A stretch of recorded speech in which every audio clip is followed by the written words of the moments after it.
¿Listos? ¿Volvimos? Sí, ahora sí. Bueno, sí, parece que es que molestó como que el Zoom. Bueno, entonces decíamos, si tenemos acá un circuito eléctrico, como tratar de pasarlo acá a la imagen. Ya. Ok. Entonces, tenemos nuestra batería que va a representar, pues obviamente, nuestro voltaje. ¿Sí? Su unidad de medida, pues obviamente los voltios. Entonces, vamos a tener acá una diferencia potencial. Es decir, significa que yo acá voy a acumular cargas que están, o átomos que están cargados positivamente. Cuando hablamos de átomos que están cargados positivamente, son átomos iones positivos. ¿Qué es un átomo ion positivo? Un átomo ion positivo es aquel que tiene electrones en sus últimas órbitas para poder ceder. Y en el lado negativo voy a tener lo contrario, átomos cargados negativamente, que los voy a considerar como iones negativos. Por eso se le llama diferencial de potencial, porque yo tengo una potencia acá positiva y acá una necesidad de potencia. Entonces tengo una diferencia de potencial. Tengo átomos cargados positivamente acá y átomos cargados negativamente acá. Este concepto tan básico y tan fundamental para todo electricista es muy, muy importante tenerlo siempre en cuenta, porque las reglas de oro del electricista se basan principalmente en esto. Evitar, por ejemplo, una tensión de paso. ¿Qué es una tensión de paso? Bueno, que usted ponga un pie acá y el otro pie acá y usted complete el circuito. Y ahí se presentó el accidente. ¿Sí? Por ejemplo, cuando hay una descarga eléctrica atmosférica, entonces tiene una diferencia en longitud entre cada uno de sus pies de 1 metro. La descarga la recibió por acá, pum, y acá completó el circuito. ¿Por qué? Porque acá se recibió la carga y acá no. Es decir, no estaba equipotenciado. Había una diferencia de potencial en una fracción de segundo. ¡Pum! Ahí se presentó el accidente. Y por lo tanto la muerte. Por eso es que los sistemas de puesta a tierra, me adelanto el tema, los sistemas de puesta a tierra lo que buscan es equipotenciar. ¿Qué es equipotenciar? Que no haya diferencia de potencial. Que eso sea totalmente positivo con esto o lo contrario. Por eso los sistemas de puesta a tierra todos deben estar equipotenciados. ¿Sí? Para evitar una tensión de paso. Bien. Entonces, tenemos acá nuestra diferencia potencial. Vamos a completar entonces por acá nuestro circuito. Entonces, aquí voy a tener una resistencia. Una RL que significa resistencia de carga. RL. Creo que se conectó Fabián. Fabián, buenas tardes. Eh, Buenas tardes, profe, ¿cómo está? Bien, bien. Bienvenido. Gracias. Estamos aquí iniciando un repaso de lo que son conceptos básicos de electrotecnia, especialmente la teoría atómica de la electricidad, como un preámbulo para iniciar nuestro curso de circuitos inductores. Sí, Yo creo señor. que le voy a agradecer que cierre el micrófono, porque por ahí hay ruido ambiental.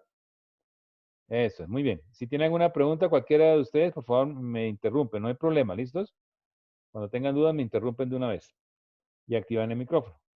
Bien, entonces tenemos la resistencia de carga, la RL, me va a significar todo lo que yo conecte al circuito. En ese caso, pues es un ejemplo que es una resistencia. Más adelante nos vamos a dar cuenta que nosotros tenemos 3 grandes grupos de cargas en un circuito. Sea de corriente directa, que es el caso de este semestre, o sea de corriente alterna. Los 3 diferentes tipos de cargas son resistivas, capacitivas e inductivas. Y cada una de las 3 tiene un fenómeno diferente, ya sea en corriente continua o en corriente alterna.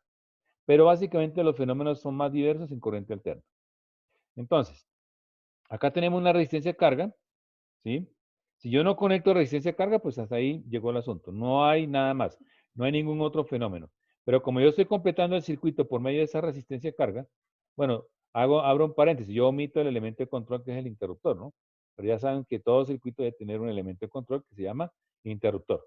Entonces yo completo el circuito, voy a favorecer entonces que circule una corriente, y que se mide en amperios. Esa corriente eléctrica, pues obviamente va a circular por la resistencia.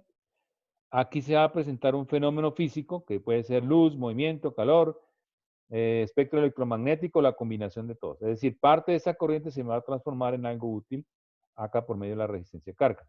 Si yo no coloco una resistencia de carga, se me convierte esto en un riesgo. Es decir, estamos hablando de que voy a tener un cortocircuito, porque la corriente va a circular tan rápido, que pues obviamente va a presentar calentamiento de los conductores eléctricos y va a presentar un cortocircuito. Bien, ese es lo que se conoce como circuito simple. Tenemos fuente de voltaje o diferencia de potencial, tengo la corriente, ¿sí? Y tengo la resistencia de carga. ¿Sí? Bueno, esas tres variables ya sabemos se pueden asociar y lo hizo George Ohm por una ley que, bueno, no era una ley, era una ecuación, una propuesta que él planteó, que después se convirtió en ley, y era simplemente decir que la intensidad de corriente que se mide en amperios es igual al voltaje que se mide en voltios sobre la resistencia que se mide en ohms. Y eso es lo que se conoció después como la ley de Ohm. La ley de Ohm, que es tal vez uno de los principios más importantes para el estudio de la electricidad, la ley de Ohm. Después hubo otros principios teóricos como la ley de Kirchhoff para corriente y la ley de Kirchhoff para voltaje, que son lo que pues, básicamente nos determinan lo siguiente.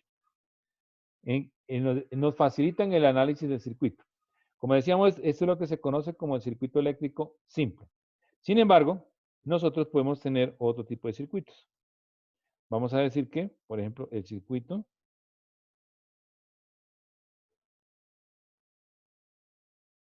serie. El circuito eléctrico serie.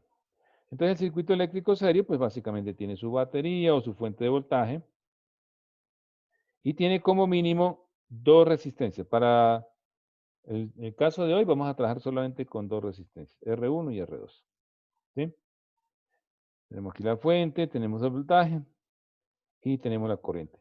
¿Qué características tiene este circuito? Bueno, las siguientes. El voltaje total será igual a la suma de los voltajes parciales. ¿Cuántos voltajes parciales voy a tener? Pues voy a tener igual número de voltajes al número de resistencias. Por eso es que acá yo coloco BRN, es decir, las que haya. Voltaje en R1 más el voltaje en R2 más el voltaje en las resistencias que yo tenga. Me va a dar el voltaje total. Es decir, este voltaje acá se va a dividir o se va a separar en cada una de las resistencias que tiene el circuito. ¿Sí? Por eso la ley de Kirchhoff dice, o ley de Kirchhoff para tensión o voltajes, que el voltaje total en una malla de circuito cerrado será igual a la suma de los voltajes parciales. La corriente siempre será igual. Es decir, la corriente que circula por el circuito va a ser igual a la que pasa por la R1, por la R2 o suspensivos R sub N.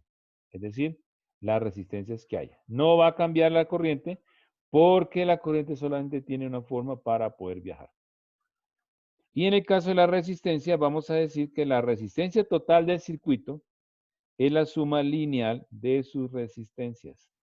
Es decir, R1 más R2 más suspensivos R sub N. Es decir, las resistencias que haya. Entonces, si tengo solamente dos, pues tendré la suma de dos resistencias. Si son 3, 4, 5, la suma de las que sean. En este caso, para que sea un circuito eléctrico serie, a diferencia del circuito eléctrico simple, pues básicamente la diferencia es que tengo mínimo dos resistencias. Si yo tuviera solamente uno, sería un circuito eléctrico simple. Pero en este caso tengo dos. Y están conectadas una detrás de la otra. ¿Sí? Una resistencia detrás de la otra. La otra variable que es importante considerar es la potencia. Es decir, la potencia es igual al voltaje por la corriente. Si quiero hallar la potencia total, pues será igual al voltaje total por la corriente total del circuito. Si quiero hallar la potencia en R1, será igual al voltaje en R1, ¿sí? Por la I en R1. ¿Sí? Y eso se mide en watts. Bueno, también vatios, ¿no? Pero a mí me gusta más utilizar la unidad de medida del watts para diferenciarlo del voltaje. Bien, esto es lo relacionado con un circuito eléctrico serie. ¿Sí? Eléctrico serie. Ahora bien, tenemos el circuito eléctrico paralelo. Circuito eléctrico paralelo. Entonces, el circuito eléctrico paralelo tiene una característica y es la siguiente. Mínimo dos resistencias, igual que el anterior. Voy a hacerlo con dos resistencias. R1 y R2. voltaje, más menos. Bien, ¿cuál es la primera característica a considerar y qué es importante siempre tenerla en cuenta para saber si el circuito eléctrico es serie o es paralelo? Perdón. Bien, la principal característica es la siguiente. Es que todas sus resistencias están conectadas a los dos mismos puntos. Es decir, yo puedo decir que toda esa franja superior, esa línea, es el punto A. Y toda esa franja inferior es el punto B. Entonces, si yo tengo dos resistencias, van a estar conectadas al punto A y al punto B. Fíjense que la R1 está conectada al mismo punto A y al punto B. La R2 está conectada al punto A y al punto B. Es decir, todas las resistencias, como mínimo dos, como en ese ejemplo. Pero yo puedo tener N cantidad de resistencias conectadas en paralelo. Están todas conectadas a los dos mismos puntos. ¿Sí? Entonces, cuando yo tengo las resistencias conectadas a los dos mismos puntos, yo puedo decir que este circuito es paralelo. ¿Qué sucede cuando es paralelo? Bueno, muy bien. Primero, el voltaje total o de la batería será siempre igual en todo el circuito. Es decir, será igual al voltaje en R1, voltaje en R2, igual suspensivos, voltaje R sub N. El voltaje nunca va a variar, nunca va a cambiar. Siempre va a ser el mismo. La corriente, por lo tanto, sí va a ser igual a la corriente total. ¿Sí? La corriente total va a ser igual a la suma de las corrientes parciales. Como yo tengo solo dos resistencias, tendré dos corrientes parciales. Si tuviera más, pues igual R sub N. En este caso, lo que significa es que aquí sale una corriente, a ver si puedo enfocar bien. Bien. Aquí sale una corriente, ¿sí? Que la voy a llamar I total. Cuando llega a este punto, una parte de esta corriente se va a ir por esta resistencia. La voy a llamar I1 o IR1, como la quieran llamar. Y la otra restante se va a ir por la IR2. Si yo tuviera otra resistencia, pues obviamente tendría tres corrientes. Cuando llegan acá, nuevamente se suman y se constituye en la I total. ¿Sí? Obviamente, parte de esa corriente se va a quedar en esas resistencias porque se van a convertir en algo útil. El resto va a circular y se va a sumar nuevamente para llegar a su fuente. Por eso, la ley de Kirchhoff nos dice que la suma de las corrientes que entran o la suma de las corrientes que salen es igual a la que entra. O digámoslo así, la suma de las corrientes que entran es igual a la que sale. Es decir, es una diversificación de corrientes en el circuito paralelo. La resistencia total, es decir, la suma de las resistencias que yo tengo, se van a dar de la siguiente forma. Caso A.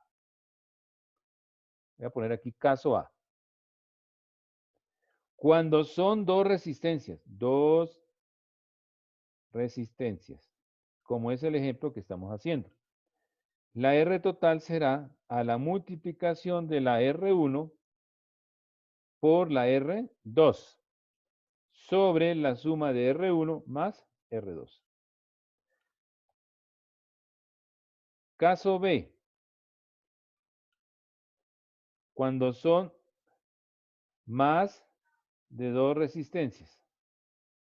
Entonces, la R total será igual a 1 sobre R1 más 1 sobre R2 más 1 sobre Rn. ¿Sí? Es decir, es la división o el coeficiente de 1 sobre la suma de los inversos. ¿Sí? Ojo con eso porque a veces, voy a describirlo acá mejor. A veces en unos textos ustedes van a encontrar lo siguiente, que R total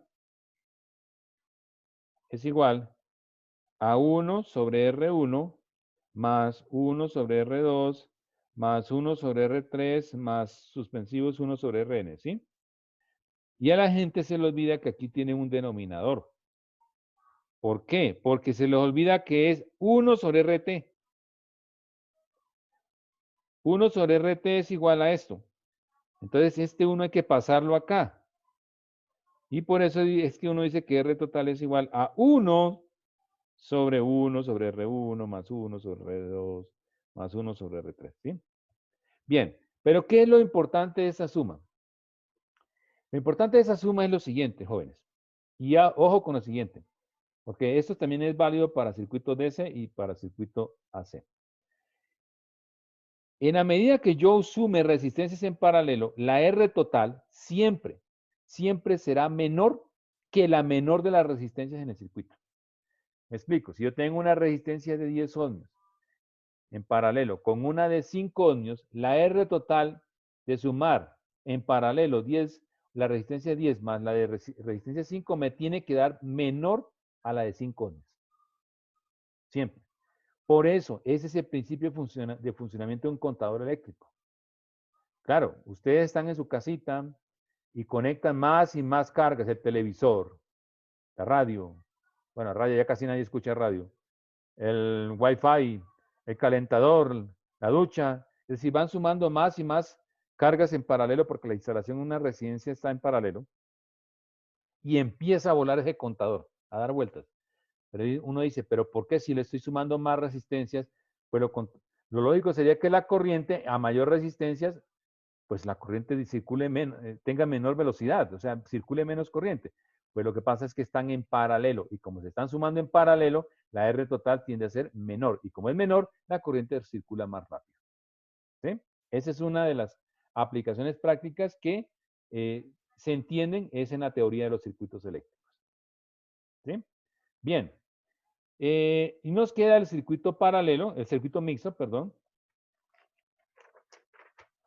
que sería la combinación del circuito eléctrico serie con el circuito eléctrico paralelo. No voy a entrar en muchos detalles porque en la Vuelestar van a encontrar algunos ejercicios resueltos. Solo quiero hacer, digamos, claridad en lo siguiente.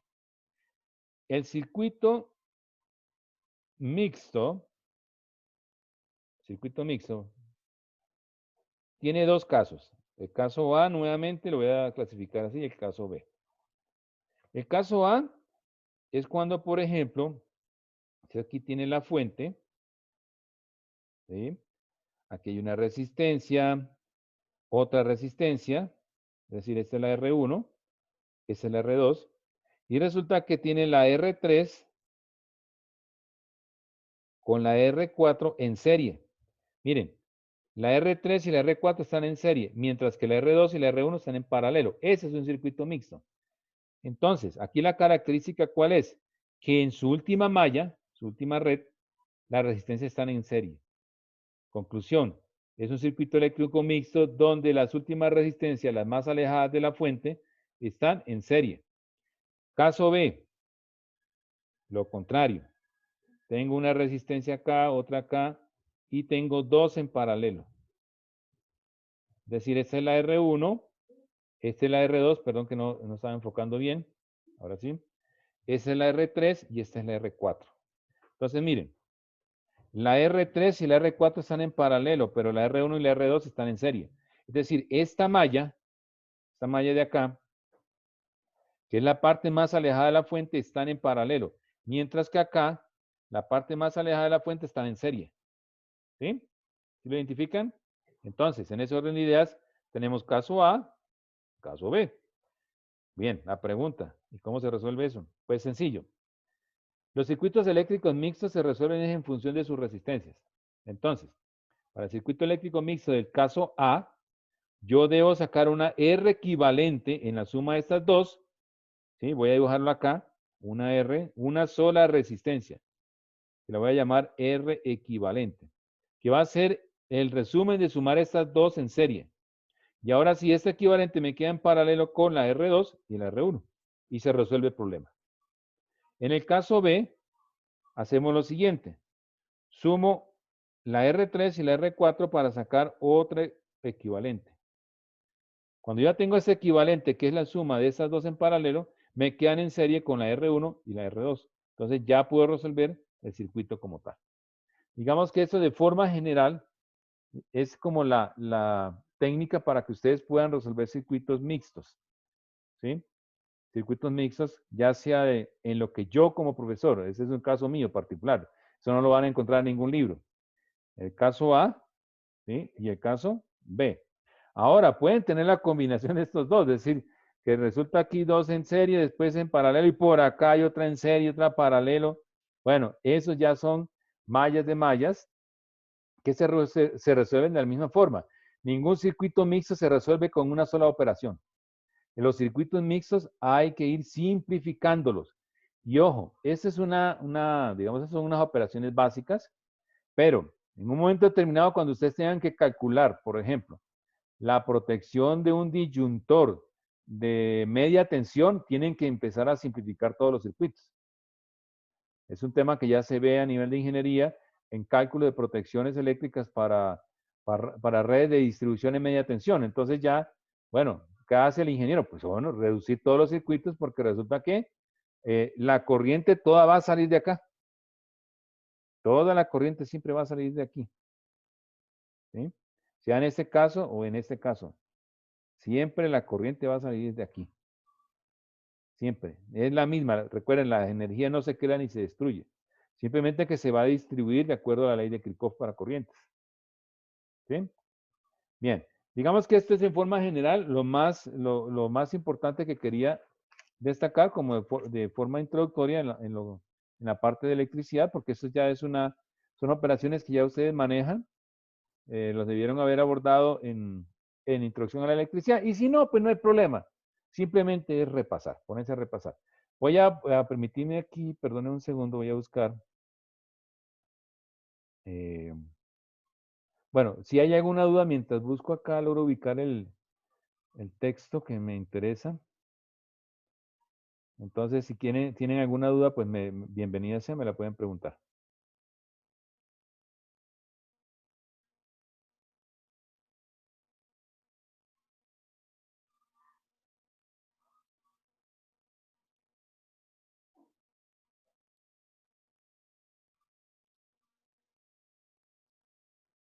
A ver si...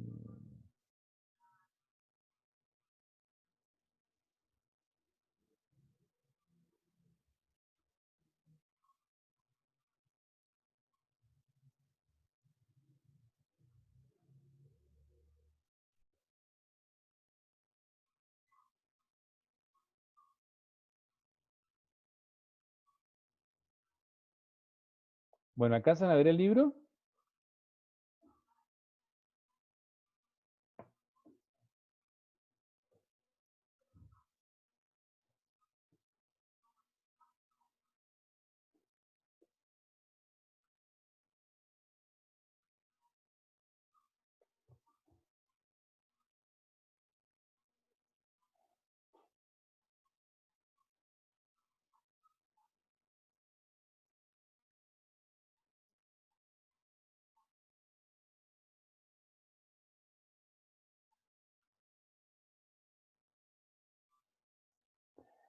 Bueno, a ver si puedo mostrar ese libro que tengo abierto, pero es que tengo una dificultad aquí.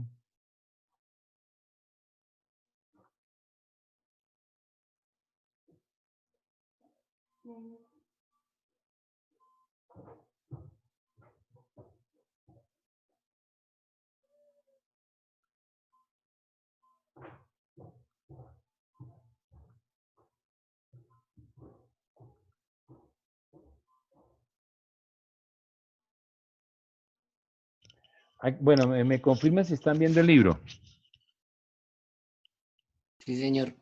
Sí, ok, perfecto, bien. Eso era lo que quería confirmar entonces. Bueno, este es el libro que les envié. Libro de Boylestar, Introducción al análisis de circuitos eléctricos.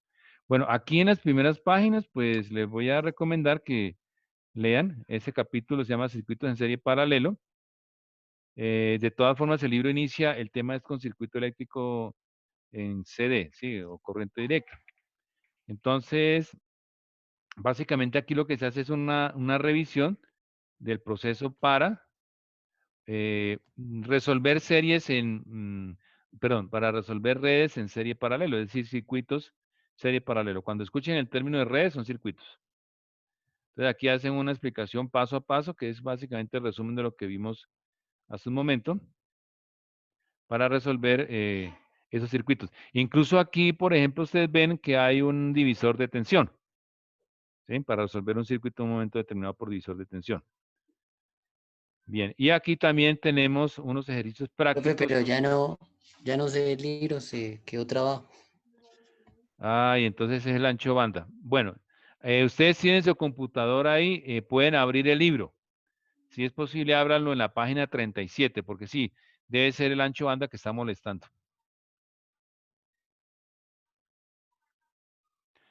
Bien, entonces yo le voy a recomendar que revisen el capítulo 2 del libro. Por ejemplo, aquí hay un problema bien interesante para resolver. Ejemplo 2.1, determinar la corriente I3 en la red en serie paralelo de la figura tal. Ahí lo resuelven, calculan la resistencia total, ¿sí? Es decir, reducen el circuito de paralelo, de mixto, perdón, lo reducen a un circuito serie y ahí calculan la corriente de una forma bastante sencilla. Aquí hay varios problemas. El problema número 2.2, que son ejemplos resueltos, también traten de resolverlos.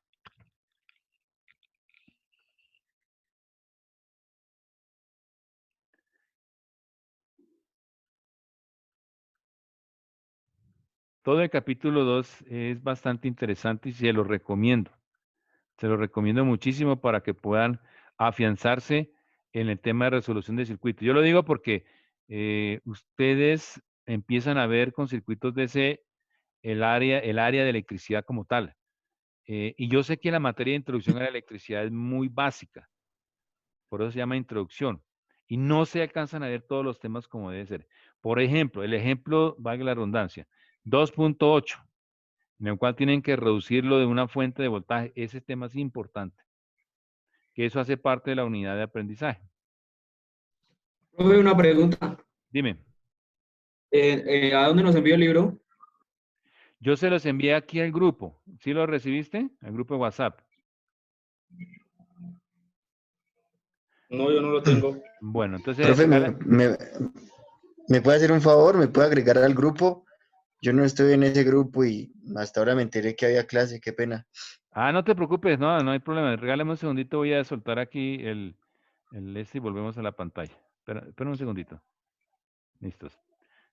¿Con quién hablé ahorita que lo adicione al grupo? Fabián Borges y Ronald Borges, pero yo soy en el grupo. Ok, Fabián es el que está por fuera, ¿sí? Sí, señor, yo no estoy en el grupo, profe. Bueno, regálame un segundo, Fabián. ¿Tú contestaste el formulario de Google? Fabián ¿Cuál? Elis, ¿sí? Sí, señor. Mira, tu correo es fabián.borges. Sí, señor. Bueno, ahí hace 15 días, un poquito más de 15 días, se envió un formulario de Google para que lo diligenciaras y de ahí fue que salieron los datos para crear el grupo, donde tenías que llenar tus datos personales y tenías que diligenciar el correo electrónico. Pero vamos a hacer una cosa, no hay problema. Em, regálame tu teléfono. Se lo escribo en el chat, profe. Sí, escríbemelo en el chat y ya te marco ahorita y por el interno me das tus datos. Ok, sí, señor. Gracias. Listo. Bueno, entonces vamos a mirar aquí antes de terminar, porque ya el tiempo se nos está acabando. Esto tiene máximo 45 minutos. En la guía de aprendizaje. ¿Sí?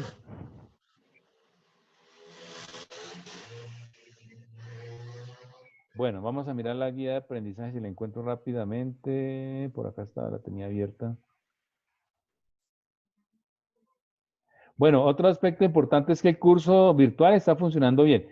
Las fechas para enviar los trabajos están para hay dos actividades en la unidad 1, que es el cuestionario tema 1 y 2, y tema 3 y 4, que son los 4 documentos que están en la unidad número 1. ¿Sí? Conceptos y elementos de un circuito, unidad número 1. Entonces, voy a ver si puedo compartirles aquí el... Eso es.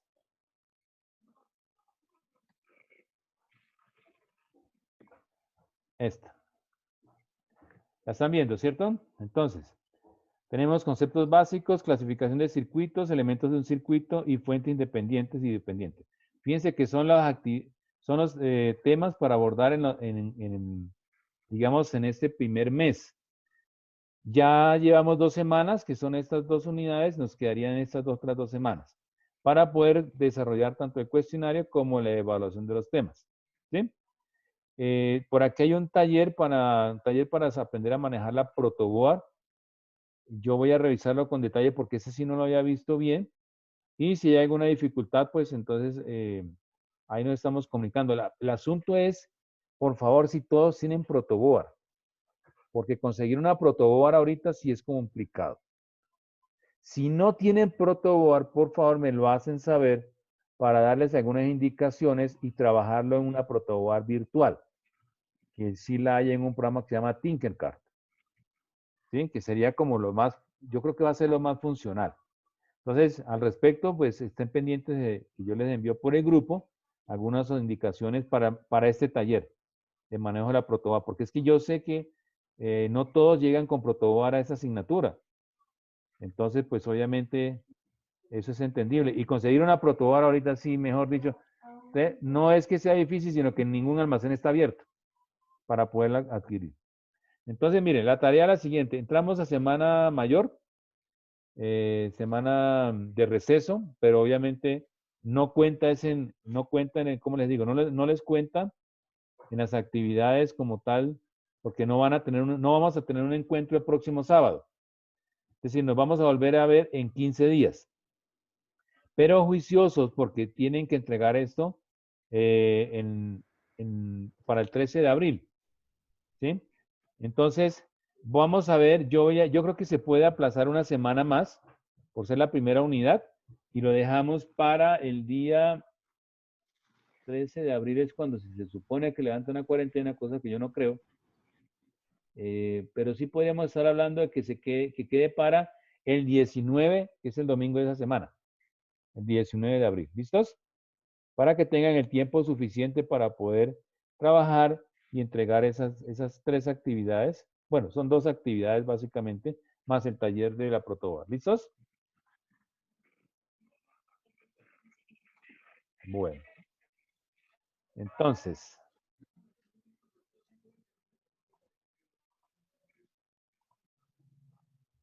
Bien, ¿alguna inquietud, alguna duda? Profe, esa que dice tarea 1, ¿también hay que realizarla o...? No, son 2 actividades. Lo que pasa es que, a ver, vuelvo a cargar aquí. Aquí. Mira, básicamente dice tema 1, tema 2, tema 3, tema 4. Esos son documentos. Son documentos para poder leer, para poder trabajarlos. Por ejemplo, aquí hay uno, ya les voy a poner ya se los voy a compartir. Profe, pero es que aparece una de tarea uno que dice qué es la electricidad, qué es la ley de Ohm microscópica y macroscópica, explicar el concepto de resistencia eléctrica, denunciar previamente la ley de Kirchhoff. Sí, pero mira, este documento que les estoy compartiendo, si no me equivoco, es conceptos básicos. ¿Sí? Ese documento. Entonces se lo abren y ese va a ser un documento de apoyo para que puedan leerlo. ¿Cuáles son las tareas? Las tareas son... perdón que activé el video. Las tareas son las siguientes. Son estas. Cuestionario tema 1 y 2 y evaluación tema 3 y 4. Estas 2 actividades las preparan con este material que tienen acá, más la recomendación de leerse el capítulo 2 de Boylestad. ¿Sí? Ah, bueno, aquí sí ya vi una que dice, ustedes me dicen que tarea 1, ¿sí? Sí, señor, esa. Ah, bueno, entonces aquí sí hago la corrección. Ese sí tienen que hacer es un mapa conceptual. Tienen que hacer un mapa conceptual. Bueno, aquí dice que enviar en PDF, en mapa conceptual. A ver, voy a rápidamente aquí. Yo no quiero que se me vaya a cortar la llamada, la videoconferencia. Yo les recomiendo Maps Tools. Creo que ustedes en alguna asignatura lo debieron haber trabajado. Ese programa es muy fácil de trabajarlo. Se lo recomiendo. Lo descargan y en ese programa hacen ustedes el mapa conceptual con estos conceptos. ¿Qué es la electricidad? ¿Qué es la ley de Ohm? Explicar el concepto de resistencia eléctrica. Miren que esta tarea es básicamente lo que vimos ahorita en la tutoría. Es básicamente eso. Y acá entonces tendríamos, bueno, entonces ya son 4 tareas.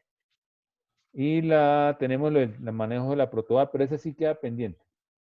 Entonces no se preocupen, tenemos 1, 2 y 3 actividades para el 19 de abril. Yo les puedo mover la fecha. Así siga apareciendo aquí el 13 de abril, no se preocupen, yo les muevo para el 19, ¿vale? Listo, profe. Listos. Bueno, voy suspendiendo ya la videoconferencia porque ya por tiempo ya se me va a cortar el Zoom, nos da solamente 45 minutos y además pues tengo que darle espacio al computador para que la grabe. Miren, vamos a hacer lo siguiente. Yo voy a crear un canal en YouTube donde subo todas las videoconferencias bueno, hasta ahora van 2, mientras pues salvamos la circunstancia que tenemos con la cual tenemos que convivir por ahora. Lo importante, muchachos, es no se desanimen, hagamos los talleres que están planteados en el curso. Cualquier duda o inquietud que tengan, me la hacen saber. Yo les decía al principio de la sesión que por lo menos por ahora soy su docente, porque es que el director de escuela me dijo ayer que hay alguna situación que tienen que cambiar para Semana de Pascua. Entonces, lo más seguro es que yo continúe con ustedes, pero de lo contrario, pues obviamente yo les avisaría en su momento, otro profesor les va a hacer el acompañamiento. Pero por lo pronto, pues pensemos que no hay cambios significativos. Entonces, muchachos, no les quito más tiempo, tengo que cortar acá. Cualquier duda, por favor, por ¿Nos WhatsApp. vuelve a reenviar el libro? Dime. ¿Nos vuelve a reenviar el libro? No lo tengo en el chat. Ah, bueno, listos. Entonces, vamos a hacer lo siguiente. Yo les vuelvo a subir el libro por el chat y se lo voy a enviar a los correos que ustedes me dieron, el correo de la universidad y el correo que me dieron en el formulario, ¿vale? Gracias. Listo. Y Fabián, ya te voy a llamar, ¿vale? Señor, ok. Listo. Bueno, gusto saludarlos y que tengan una feliz tarde. Y ya saben, a cuidarse mucho. Lo mismo, profe. Igualmente, Gracias. profe. Bueno, que estén Hasta muy bien. luego, profe, gracias. Hasta luego.